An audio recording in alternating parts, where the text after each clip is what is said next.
All right, so you cut, you get lean, and something's now finally showing down there. And then shocker, it still doesn't look like the guy on your For You page. Everyone tells you that it's a fat problem. They say get leaner and the abs will show up. Except you did get leaner and what showed up was actually flat, blurry, and unimpressive. Okay, so section 1, why leanness alone doesn't finish the job. Fat loss doesn't build a six-pack. It just removes the thing that was covering what was underneath. If the muscles underneath aren't actually trained, you don't get a six-pack when you cut. You get a flat stomach with a faint outline of whatever was already there. You can see kind of like with this example here. And these are the type of guys who cut to 12% body fat and they eat way less than they want, right? For 3 months, let's say, and then they take off their shirt and they end up looking disappointed in the mirror. And you can see this here exactly. They're both very close in body fat percentage, but one looks way more impressive than the other. All right, so let's get into the science of it a bit. Your abs are made of blocks that are separated by horizontal bands of tendons called tendinous inscriptions. The number and the spacing of these bands is mainly genetic, and that's your six-pack versus your eight-pack. Also, another thing, they can also end up asymmetrical, and there's nothing you can really do to change that. But the size and the definition of each individual block, that is fully trainable. It's a muscle, right? So muscles, when you train them, grow, they get bigger. Crazy, I know.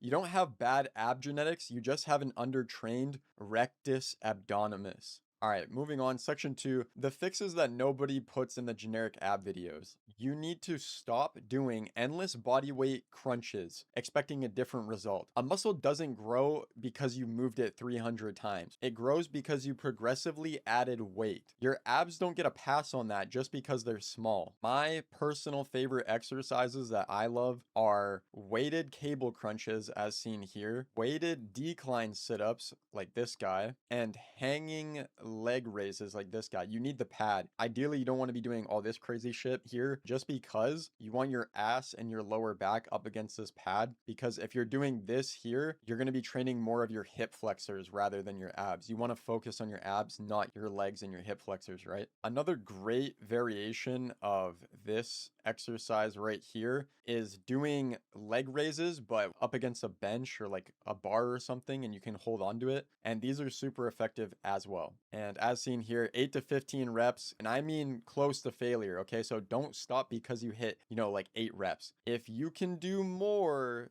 do more. And keep going until you can't, right? So do this at least twice a week. I'm going to have more detail added in the free PDF linked in the comments in the description, and you guys can check that out after. All right, I got to do a quick callback in the home workout breakdown. I told you guys the obliques only really need body weight work, and so things like planks, leg raises, and no load added, because loading them widens your waist, which is the opposite of the taper you're chasing. And so basically, in other words, load the rectus, but leave your obliques alone. Okay, another muscle that's huge for aesthetics is training your serratus anterior, and it's this sort of muscle right here. This is one of the most aesthetic muscles, and this connects your lats to your abs. This is huge for the V-taper shape, especially when looking at someone from the front, and you can kind of see a better picture here. Now, I have some pretty nice serratus muscles here, if I do say so myself, and I have this even at a higher body fat than I normally am. And so how do you get this chiseled look? Well, you do a few things like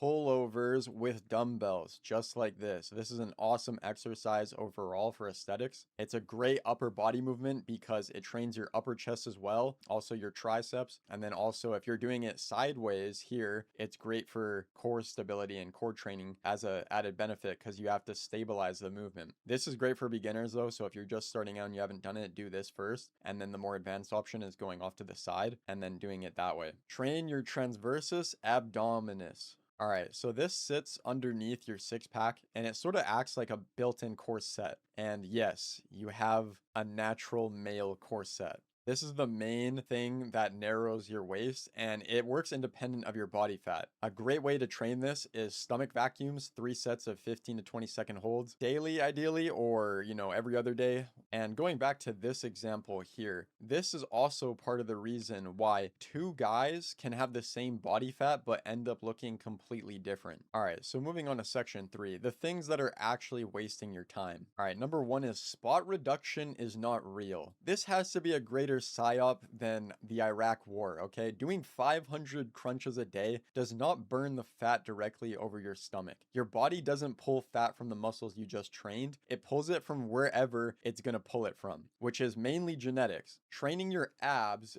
builds the abs. It doesn't decide where your fat goes. All right, on to the next psyop here. Training your abs every day is also not real. Your abs are just like any other muscle. It grows during recovery, not during the workout itself. Doing it daily with high rep burnout sets is the same mistake as spamming bicep curls every single day and wondering why your arms aren't growing. At least give it 24 hours minimum in between loaded sessions, just like you would do anything else. All right, next. Abs are made in the kitchen. It's half true. And the other half they leave out is the part that actually matters here. You need to be lean enough to see any of this, no argument, but the phrase gets thrown out so much that people think diet is the whole equation. Diet uncovers the muscle, yes, but it does not build it. All right, so instead of me just yapping about the full protocol, what I did is I just made this a free PDF for you guys. It'll be in the comments, and if you don't receive it, just check your spam and take it out of your spam folder, and then that way you'll be able to open the link. And if you like this video, check out this other video here.